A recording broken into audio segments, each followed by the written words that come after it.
안녕하세요. 기독교 책 소개 김재용 목사입니다. 모두 잘 지내셨죠? 또 한 주간이 지났습니다. 그 채팅창에 또 우리가 서로 인사할 수 없으니까 채팅창 통해서 들어오신 분들은 또 인사 또 나누겠습니다. 반갑습니다. 라고 또 인사 나눠주시기 바랍니다. 여러분 교회 오랫동안 안 나오시니까 많이 힘드시죠? 저도 많이 힘듭니다. 무엇이 힘들까 고민하다가 저는 지금 행복한 카페가 문이 닫혀 있잖아요. 그래서 교회에서 매일 마시던 이 커피를 마시지 못하는 것이 많이 힘들더라고요. 여러분들도 교회 커피 마시고 싶죠? 그래서 제가 이렇게 다른 걸로 마음을 달래려고 옆집에 있는 다른 커피숍에서 커피를 사왔습니다. 이 커피 얘기가 나와서 하는 얘기인데, 요즘 유명한 커피숍 별다방 아시죠? 별다방. 이 별다방이라는 커피숍에서는 닉네임을 이렇게 이야기해주면, 그 고객님 주문하신 아메리카노 나왔습니다 할 때 그 닉네임으로 이제 이야기한다고 해요. 그래서 그 닉네임이 시작된 이후로 이제 많은 손님들이 장난을 많이 친다고 합니다. 일부러 닉네임에다가 재밌는 걸 넣어가지고 이렇게 주문이 나왔습니다, 아메리카노 나왔습니다가 재밌게 되려고 이렇게 한다고 하는데, 어떤 손님들은 일부러 발음하기 어렵게 이런 닉네임을 넣었어요. 경찰청 청찰상 철창살, 저도 발음이 안 됐네요. 경찰청 철창살 고객님 주문하신 아메리카노 나왔습니다. 아니면 낙이 신꾼 꽃도 고객님 주문하신 아메리카노 나왔습니다. 뭐 재미있는 닉네임들도 있어요. 짜장면 시키신이 닉네임이에요. 그러면 짜장면 시키신 고객님 아메리카노 나왔습니다. 저랑 사귀실 고객님 아메리카노 나왔습니다. 작작 시키세요 고객님 주문하신 아메리카노 나왔습니다. 밥 2그릇 드신 고객님 주문하신 아메리카노 나왔습니다.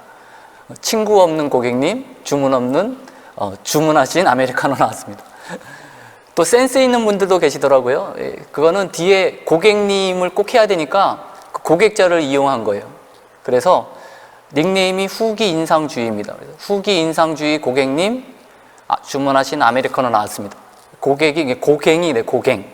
후기인상주의파 고갱. 그리고 보릿, 닉네임이 보릿이에요. 그러면 보릿 고객님 주문하신 아메리카노 나왔습니다. 센스 있죠? 네, 오면 안 되는 닉네임도 있습니다. 커피는 역시 커피빈 고객님 주문하신 아메리카노 나왔습니다. 스타벅스에서. 닉네임이 평양에서 오신 고객님 주문하신 아메리카노 나왔습니다. 개인적으로 가장 웃겼던 것이 하나 있었는데요. 개인적으로 가장 웃겼던 건 불광동 쌍칼 고객님 주문하신 아메리카노 나왔습니다. 저는 이게 제일 웃기더라고요.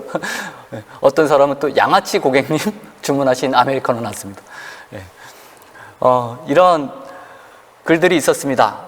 여러분들도 한번 해보시죠. 스타벅스 이 상호명을 직접 얘기해도 되는지 모르겠네요. 저도 아마추어 방송자라 잘 모르겠지만, 아무튼 이 별다방 닉네임, 웃긴 닉네임 한번 있으면 채팅창에 한번 올려주시기 바랍니다. 제 문자도 좋습니다.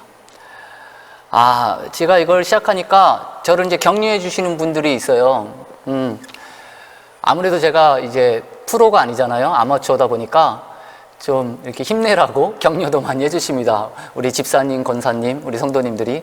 그 중에서 어떤 분이 이런 사진을 저에게 보내주셨어요. 사진 한번 보여주시죠.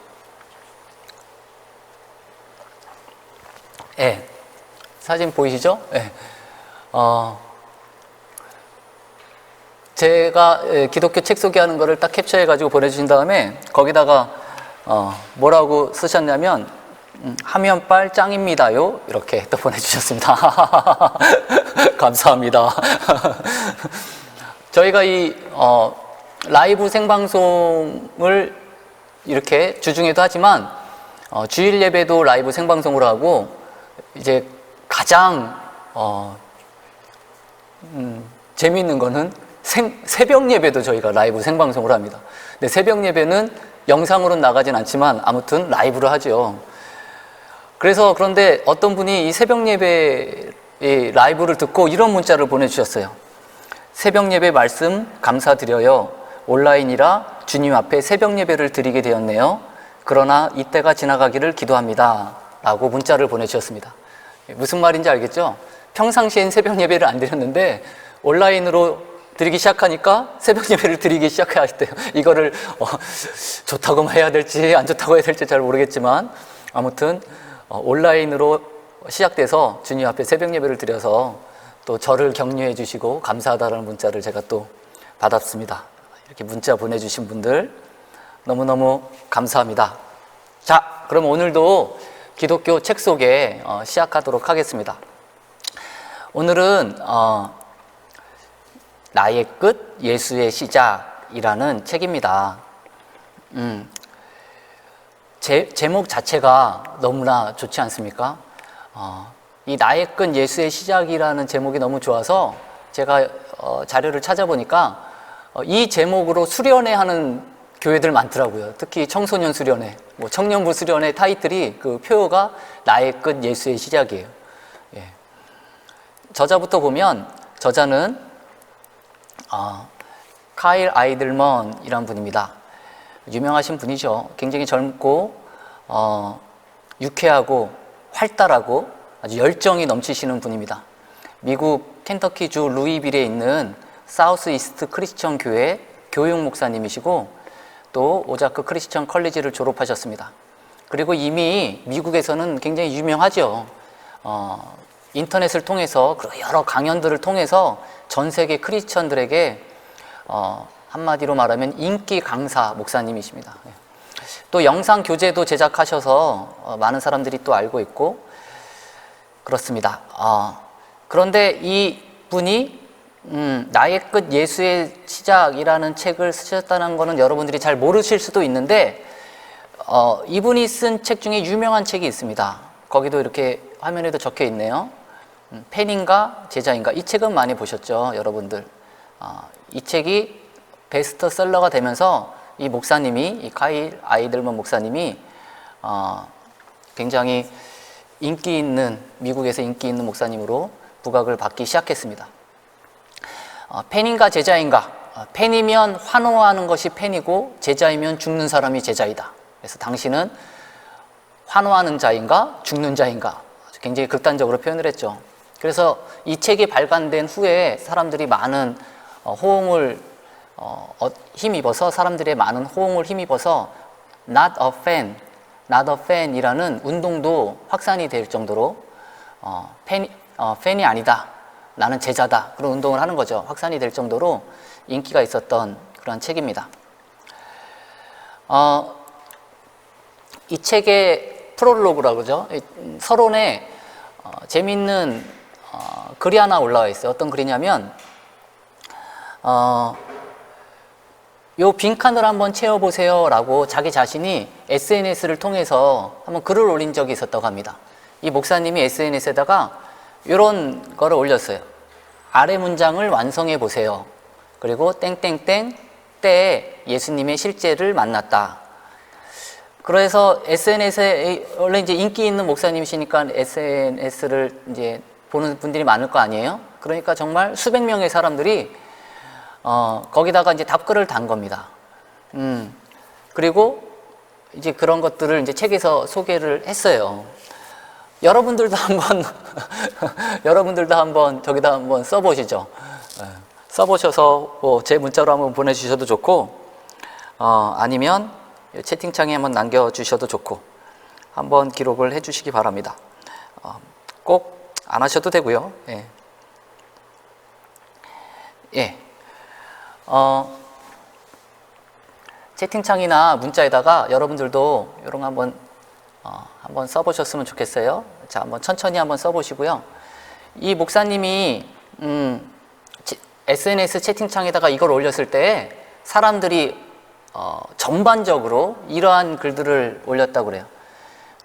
무슨 때 예수님의 실제를 만났다. 무슨 때냐면 더는 어찌할 도리가 없었을 때. 내 힘으로 문제를 해결할 수 없다는 사실을 인정해야만 했을 때, 내가 얼마나 약한 존재인지를 절실히 깨달았을 때, 아무데도 기댈 곳이 없었을 때, 나를 아는 모든 사람이 내게 등을 돌렸을 때, 이렇게 글들을 올린다는 거예요. 그런데 재미있는 거는 어떤 분들은 구체적인 대답으로 글들을 올린 분들도 있었습니다. 예, 이런 글을 올렸어요. 말기암으로 몇 개월밖에 살지 못한다라는 청천벽력 같은 통보를 받았을 때 예수님의 실제를 만났다. 남편이 다른 여자와 바람나서 집을 나갔을 때, 아버지의 총을 손에 쥐고 방아쇠를 당기기 전에 마지막으로 기도를 드렸을 때, 그 기도는 참으로 오랜만에 드린 기도였다. 그때 예수님의 실제를 만났다. 중독을 이겨낼 수 있다는 자신감을 완전히 상실했을 때 예수님의 실제를 만났다. 예. 심지어 이런 걸 또 있습니다. 이혼 서류가 날아왔을 때 예수님의 실제를 만났다.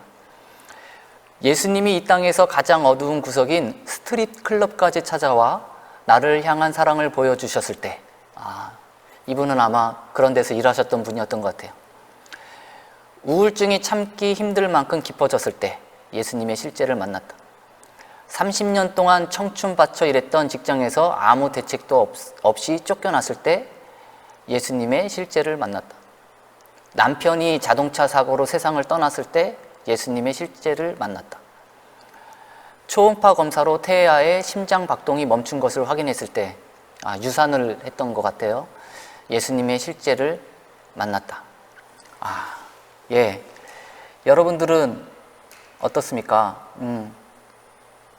예, 채팅창에 또 이런 글 남겨주셨네요. 이 책 제목 보자마자 사고 싶은 충동 느낌.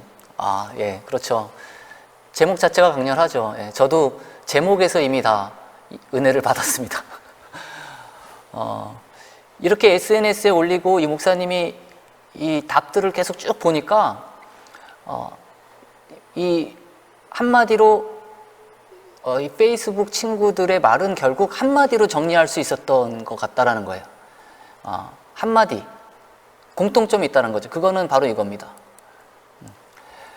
나의 끝에 이르렀을 때 비로소 예수가 나의 실제가 되었다. 나의 끝에 이르렀을 때. 그래서 이 책의 제목이 나의 끝, 예수의 시작입니다. 많은 사람들이 예수님의 실제를 만나는 그 경험이 어떤 인생의 끝을 경험했을 때 경험하는 경우가 많다라는 거죠. 나의 끝으로 가는 길은 사실은 매일같이 우리가 걸어야 되는 길이다라고 저자가 이야기하고 있습니다. 하지만 쉽지는 않는 것 같습니다. 사도 바울도 매일 죽노라라고 고백을 하고 있죠. 진정한 삶은 우리가 끝나는 곳에서 시작된다. 그래서 이 책도 예수님이 당신을 당신의 끝으로 그분 안에서 펼쳐지는 진정한 삶으로 인도해 주시기를 간절히 바라는 마음에서 이 책을 썼다라고 저자가 이야기하고 있습니다. 자, 예, 우리 채팅창에 올려주신 것처럼 이 책을 제목을 보자마자 사고 싶은 충동을 느꼈다고 하셨는데, 사실은 이 책 안에 있는 이 차례들을 봐도, 이 차례에 나온 글들만 봐도 은혜가 됩니다. 이게 크게는 두 파트로 되어 있어요. 파트 1, 파트 2로 되어 있는데, 첫 번째 파트는 나의 끝, 예수의 복이 시작되는 곳. 이것도 참 문구가 좋죠. 두 번째 파트는 나의 끝, 예수 역사가 시작되는 곳. 첫 번째 파트는 나의 끝, 예수의 복이 시작되는 곳에는 크게 네 가지가 있습니다. 이 제목들만 좀 본다면, 나의 끝, 온전함을 위한 깨어짐, 하나님 나라는 내 장고가 영이 될 때 시작된다. 이 파트 1에서는 상상순의 복들 중에 네 가지 복을 이 저자가 택해서 그 복이 어떤 복이냐, 그 복이 언제 우리에게 임하느냐, 그것이 우리가 끝을 경험할 때 임하는 복들 아니냐라고 역설하면서 이 네 가지 복을 소개합니다. 첫 번째 복은 뭐냐면 마태복음 5장 3절에 심령이 가난한 자는 복이 있나니 천국이 그들의 것이며, 그걸 어떻게 표현하고 있냐면 나의 끝, 온전함을 위한 깨어짐, 하나님 나라는 내 장고가 영이 될 때 시작된다. 이 첫 번째 파트의 첫 번째 주제로 사용하고 있습니다.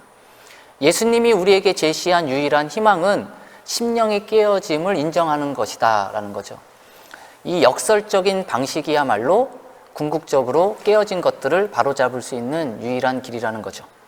두 번째는 나의 끝, 진정한 기쁨을 위한 애통, 울며 마땅한 일에는 울어야 한다 라는 거죠. 이것은 마태복음 5장 4절에 애통하는 자는 복이 있나니 그 말씀입니다. 고통스럽더라도 내 죄의 심각성을 직시하면서 그것을 내가 경험할 때 용서의 온전한 기쁨을 맛볼 수 있다는 겁니다. 그래서 이 애통의 본질은 그리스도의 시각으로 상황을 바라보는 것이며 그렇게 할수록 조금씩 그리스도를 닮아갈 수 있다는 거죠. 애통만이 하나님이 주시는 온전한 기쁨을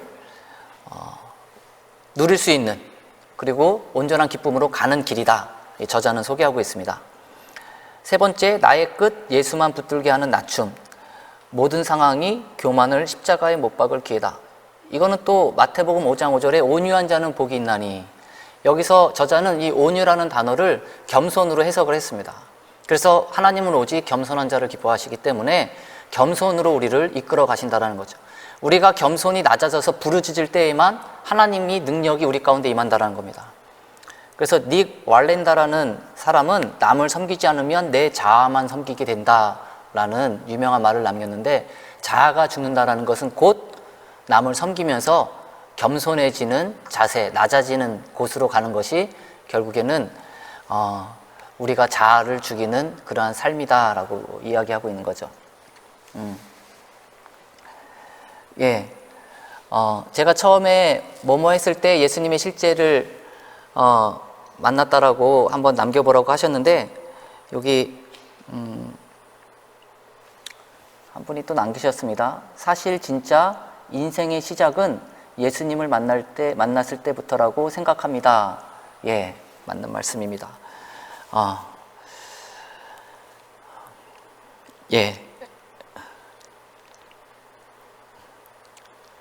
좋습니다. 또 문자도 보냈는데 그냥 개인적으로 보낸 문자였습니다.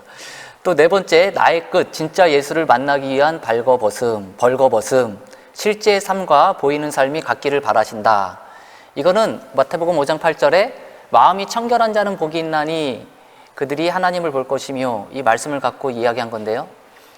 사람은 겉과 속이 일치한 것이 마음이 청결한 거래요. 실제의 삶과 보이는 삶이 같기를 바라신다는 겁니다. 많은 사람들이 실제의 나와 보여지는 나가 다르대요. 실제의 나는 이러이러한데 보여지는 나는 내 자신을 가리고 그 사람에게 이렇게 보여졌으면 좋겠다라는 그 모습으로 보여지는 나를 또 만든다라는 거죠. 하지만 겉과 속, 이 실제의 나와 보여지는 나가 일치하면 그것이 마음이 청결한 것이다. 그리고 하나님이 원하시는 마음이다. 그리고 그것이 진정성 있는 삶이다라는 거죠. 그래서 하나님을 만나려면, 예수님을 만나려면 끝으로 가야 되는데, 진짜 예수를 만나기 위해서는 벌거벗어야 된다라는 겁니다. 재미있는 표현인 것 같습니다. 두 번째 파트에서는 나의 끝, 예수의 역사가 시작되는 곳입니다. 이거를 다 살펴볼 수는 없고 제목만 좀 본다면 나의 비움, 채움의 시작. 지난번에 제가 책 소개하면서 한번 이야기했던 거죠. 비워야 채워진다. 비우면 채워진다. 그거 좀 비슷한 것 같습니다. 텅 빈 마음에 성령이 역사하신다. 우리가 얼마나 채워지느냐는 얼마나 비어 있느냐에 정비례합니다. 또 나의 행복, 예수의 시작, 무기력에 젖은 삶을 두드리신다라는 말씀도 있습니다. 무기력에 젖은 삶을 두드리신다라고 또 표현도 하고 있습니다. 우리에게 필요한 것은 그저 우리의 무기력을 그분 앞에 내려놓는 것뿐이다 라는 겁니다. 나의 실패, 사명의 시작, 경험의 무덤에서 비전의 숨을 마시라. 저는 이 파트 2의 이 세 번째, 나의 실패, 사명의 시작, 여기서 많은 도전을 받았습니다. 저 개인적으로는. 그리고 제가 언제 설교를 할 때도 이 부분에서 도전받았던 것들에 대해서 좀 설교 때 참조한 적도 있었는데요. 아무튼 우리 미래를 결정하는 것은 남이 아니라 하나님이십니다. 그걸 우리가 분명히 해야 될 것 같아요. 우리의 미래를 결정하는 것은 사람이 아니라 하나님이시죠. 그래서 사명이 시작이 되려면 이 실패에서 그것이 시작될 가능성이 높다라는 겁니다. 전화위복이야말로 하나님이 가장 즐겨하시는 전략입니다. 하나님은 우리의 실패작을 그분의 걸작으로 바꾸시기를 즐겨하시는 분이라는 거죠. 우리의 약점이야말로 하나님의 능력이 빛을 발할 수 있는 완벽한 배경이 된다는 거죠. 너무나 좋은 이야기가 담겨져 있는 부분입니다. 마지막으로 네 번째, 나의 가시, 능력의 시작. 예수만 의지하라, 예수가 일하신다. 우리의 약함은 하나님이 강하심으로 채워놓을 공간을 만들어낸다는 겁니다. 하나님의 강점은 우리의 약점을 통해 가장 환하게 빛난다는 거죠. 예, 이 책을 전체를 다 소개하고 싶지만 시간도 안 되고 몇 군데만 한번 좀 보기를 원하는데요. 첫 번째 했던 거 파트 1의 첫 번째, 심령이 가난한 자는 복이 있나니, 그 부분에서 이런 말을 했어요. 심령이 파산한 자는 복이 있나니. 이 마태복음 5장 3절에 심령이 가난한 자는 복이 있나니 말씀에서 이 가난한이라는 단어가 파산한으로도 번역이 되는 단어래요. 그래서 심령이 파산한 자는 복이 있나니, 완전히 파산해서 내놓을 게 하나도 없는 자는 복이 있나니. 생각할수록 참 충격적인 말씀입니다. 나의 끝에 이르러 내놓을 것이 하나도 없다는 사실을 절감할 때 비로소 내 안에서 하나님 나라가 시작된다라고 합니다. 이 세상의 논리하고는 철저히 대치되는 그러한 논리죠. 쫄딱 망한 사람은 어떻게 행동합니까? 쫄딱 망한 사람은 세상이 자기 손바닥에 있는 것처럼 굴지 않겠죠. 모든 답을 알고 있는 것처럼 거들먹거리지도 않을 겁니다. 그의 심령은 시궁창에 처박혀 있습니다. 그런데 예수님은 그렇게 시궁창에 처박혀 있는 사람, 그 모습을 보고 쓰레기 더미 속에 있는 저 사람이야말로 복받은 사람이란다 라는 말씀을 한다라는 거죠. 세상은 늘 자신감을 내비치라고 가르칩니다. 심령이든 뭐든 그냥 다 부유하라는 거죠. 쓰레기 더미가 아니라 세상의 꼭대기에 서라고 세상은 가르치죠. 하지만 하나님 나라는 장고가 0이 될 때 시작된다라는 것이죠.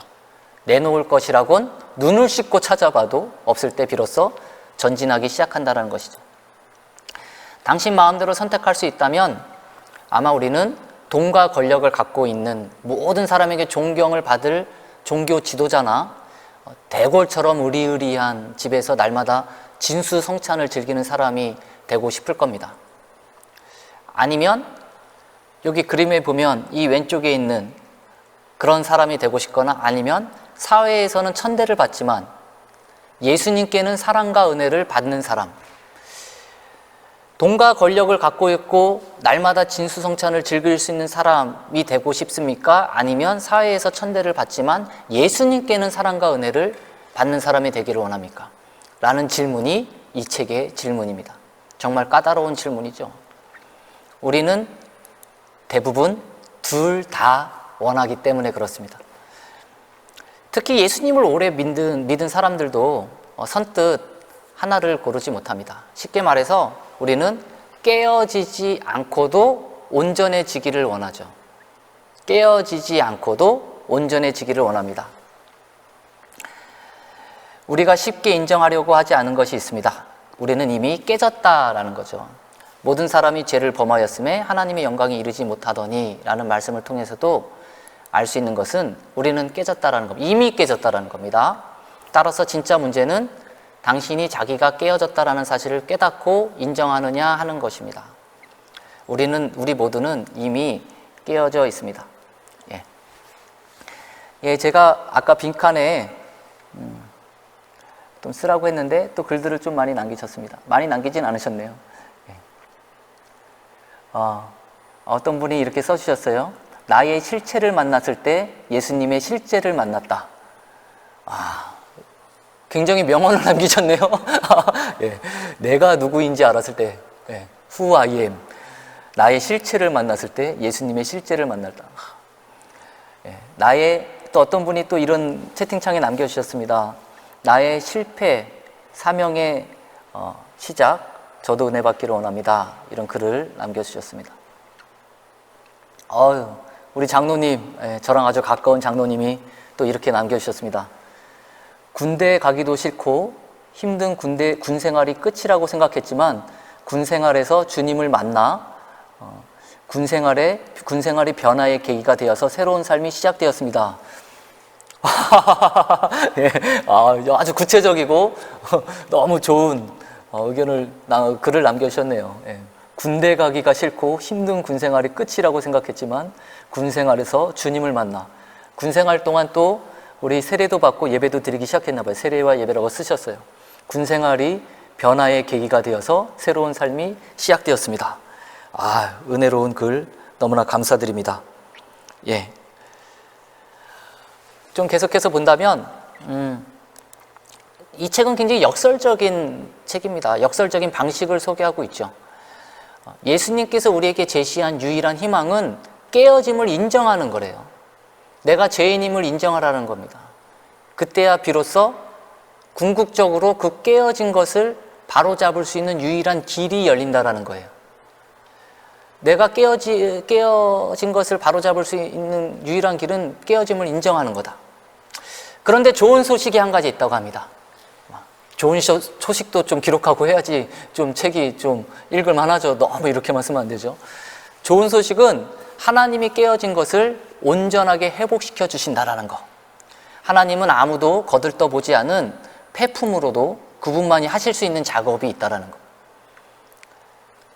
하나님은 깨어진 것을 아름답게 고치는 것을 아주 즐겨 하시는 분이라는 사실, 그런 겁니다. 그래서 하나님의 세계, 영적인 세계에서는 깨어진 것이 귀하다. 깨어진 사람들은 하나님의 아름다우심과 그 능력을 드러내므로 오히려 깨어진 사람들이 귀한 사람들이다 라고 이야기하고 있습니다. 예. 제가 이 책에서 가장 인상 깊었던 부분이 하나 있는데요. 그 부분은 이겁니다. 교만이 가득한 마음의 증상. 모든 상황이 교만을 십자가에 못 박을 기회래요. 모든 상황이. 그러면 지금 이 코로나19 바이러스 상황 또한 여러분들의 교만을 십자가에 못 박을 기회다라는 겁니다. 그리고 누가복음 14장 말씀을 통해서 바리새인들의 이야기를 통해서 교만이 가득한 마음의 증상에 대해서 이 책에서는 소개하고 있는데요. 이렇게 소개하고 있습니다. 감히 나한테 그런 말을 해? 라고 말할 때, 사과할 사람은 내가 아니야? 라고 말할 때, 이건 공평하지 않아? 라고 말할 때, 혹시 너도 들었니? 라고 말할 때, 뭐 이런 것들입니다. 혹시 너도 들었니? 라고 속삭일 때, 험담을 하면 자신이 더 빛나 보일 수 있다는 거죠. 예. 누구의 도움도 필요하지 않아? 라고 말할 때, 그런 겁니다. 또 남의 실패를 기뻐할 때, 남들의 의견에 연연할 때, 세상에 오직 내 생각만 옳다고, 내 노력이 가장 중요하다고, 내 취향이 옳다고, 모두가 내 말을 들어야 한다고 절대적으로 확신할 때, 교만이 가득히 마음에 있는 상태라고 이야기합니다. 그래서 교만한 사람은 비판이나 지적의 말을 받아들이지 못하게 만든다는 거죠. 자신이 잘못한 게 없다는 겁니다. 아울러서 자신이 상대방보다 우월하다라는 생각이 늘 그 밑바탕에 깔려있다는 거죠. 그 사람은 끝이 아닙니다. 끝을 경험해야 어떻다라고요? 예수가 시작된다라고요. 교만은 사소한 언쟁을 해도 큰 싸움으로 키우는 사람이 교만한 사람이라고 합니다. 아주 사소한 것으로 말다툼을 하는데 그게 항상 큰 싸움이 된대요. 그 교만해서 그렇다고 그럽니다. 또 사과를 잘 하지 않으려고 하는 것도 있습니다. 그게 사과할 사람은 내가 아니야. 두 번째 있죠. 세 번째, 이건 공평하지 않아 라는 것도 특권 의식에 빠져 있는 사람. 나는 이런 특권이 있어. 나는 당연히 그럴 만해. 받을 만한 가치가 있어. 인정받을 만한 가치가 있어. 인정받는 것을 견디지 못하는 사람. 당신의 성과를 알아주지 못하는 사람. 다 바리새인이라는 겁니다. 그런데 이 책에서 이거를 이야기하면서 우리에게 필요한 것은 능동적인 낮아짐이래요.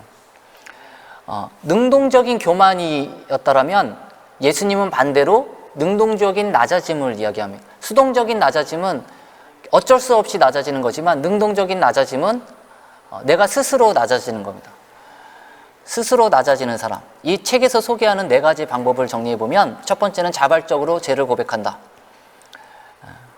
자발적인 고백이야말로 나를 낮추는 것이며 하나님은 그렇게 하는 자들을 높여주신다는 거예요. 그것이 하나님의 약속이라는 겁니다. 두 번째로는 희생적으로 익명을 나눈다.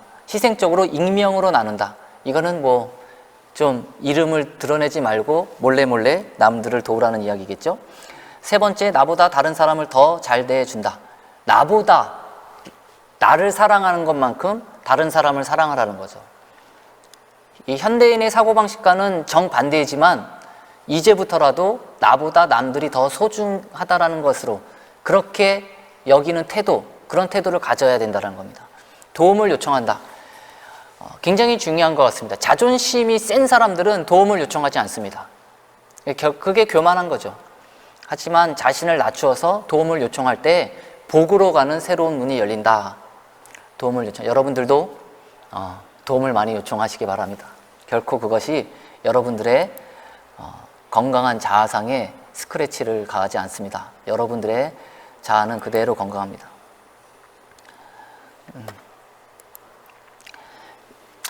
이 밖에 많은 내용들이 있는데 제가 다 소개할 수가 없어요. 그래서 좀 마치도록 하겠는데 이 책에 이런 내용이 있어요. 제가 책을 그냥 카피해서 그대로 붙였는데 나에게 쓰는 편지가 있어요. 이게 너무 이 책 나에게 쓰는 편지의 글이 너무 귀하더라고요. 그래서 제가 처음에 여러분들에게 보여드렸던 거 뭐뭐 했을 때 예수의 실제를 만났다라는 거 있죠. 그것도 한번 여러분들이 한번 집에 있을 때 곰곰이 생각해 보시면서 나는 뭐뭐 했을 때 예수님의 실제를 만났다 한번 기록해 보시고, 이거는 좀 장문이지만 이것도 여러분들이 한번 시간 될 때 한번 여러분들에게 편지를 한번 썼으면 좋겠어요. 내 자신에게 쓰는 편지입니다. 내 자신의 그런 성격과 어떻게 자랐는지 어떻게 살았는지 쭉 한번 생각해 보면서 자신에게 편지를 쓰는 거예요. 그런데 제가 이 편지를 읽고, 이분의 편지죠, 이 저자의 편지를 읽고 충격을 받았습니다. 충격을 받은 거는 이 중간에 있는 부분이 아니고 맨 마지막에 이분이 한 그 표현 때문에 충격을 받았어요. 그래서 뭔가 이렇게 띵한 그런 느낌을 제가 받았습니다. 여러분들도 한번 이 책의 끝에 어떻게 기록이 되었는지 또 여러분들에게도 한번 소개해 드리도록 하겠습니다. 채팅창 또 한번 보면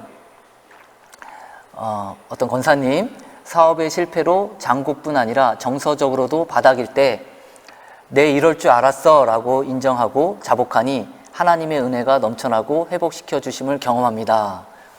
이런 또 귀한 간증을 남겨주셨습니다. 사업이 실패해서 장고뿐만 아니라 정서적으로도 바닥일 때. 그런데 이 내용은 책에서 나온 거랑 똑같아요. 아까 전에 책에 나의 장고가 0일 때라고 그랬죠? 그런데 저자가 뭐라고 그랬냐면, 제가 시간이 없어서 소개를 못했지만 이것은 통장의 장고만을 이야기하는 것이 아니다 라고 이야기했었거든요. 우리 권사님이 책을 읽었었는지 그대로 또 해석해서 이렇게 써주셨네요. 감사합니다. 자, 나에게 쓴 편, 제가 시간이 없어서 다 읽지는 않을게요. 조금만 읽어본다면, 나에게 널 안지도 내 나이만큼 오래되었지. 당연하죠. 널 안지도 내 나이만큼 오래됐겠죠. 형제보다도 가까운 친구가 있다고 하는데 꼭 우리를 두고 하는 말 같아. 평생 많은 사람과 가까이 지냈지만 너와 난 떨어질 수 없는 사이야. 이것도 너무 당연한 이야기죠. 돌이켜보면 난 널 참 잘 대해줬어. 그렇지 않니? 내가 세상 누구보다도 널 가장 먼저 챙겼잖니. 나한테는 항상 네가 최우선이었어. 늘 내 접시에 가장 큰 과자를 놓았고 내 차를 가장 좋은 주차 공간으로 안내했지. 이런 게 한 문장 한 문장이 굉장히 마음에 와닿아요. 이런 거예요. 막 주차를 할 때도 나만을 위해서 내가 편하도록 주차를 했다라는 겁니다. 뭘 먹어도 내가 잘 먹으려고 노력을 했다라는 거죠. 학교에서도 네가 좋아하는 것을 챙겨주려고 했었지. 넌 특히 관심을 좋아했어. 그래서 난 모든 관심을 너에게 집중시키려고 별짓을 다 했지. 요즘 인터넷 때문에 덕분에 일이 좀 수월해졌어. 내 멋진 모습을 담은 사진만 올리면 누구나 내가 꿈 같은 삶을 살고 있다고 믿잖아. 그리고 뭐 소박한 시골 소년이었을 때 이야기도 있고 결혼 생활도 이야기도 있고 쭉 있습니다. 제가 마지막 부분만 한번 읽어 드릴게요. 그러다가 마지막에 이렇게 기록을 했어요.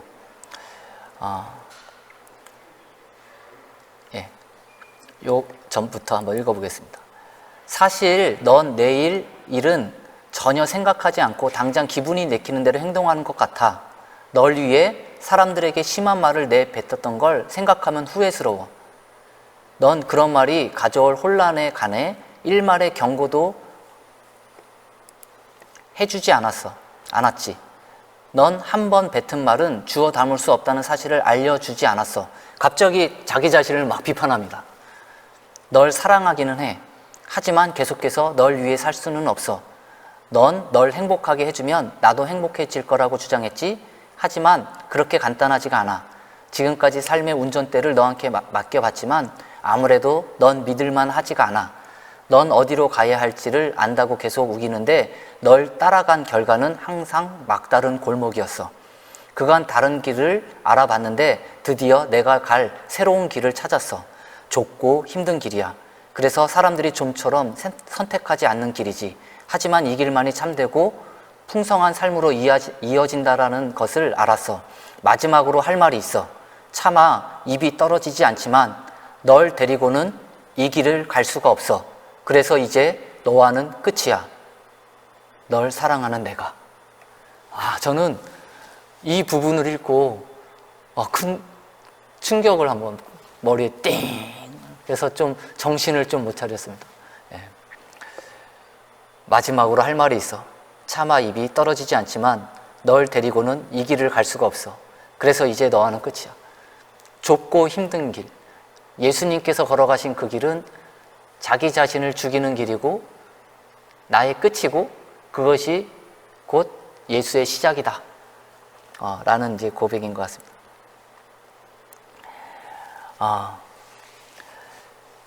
여러분들도 한번 이런 편지를 여러분 자신에게 한번 써보시죠.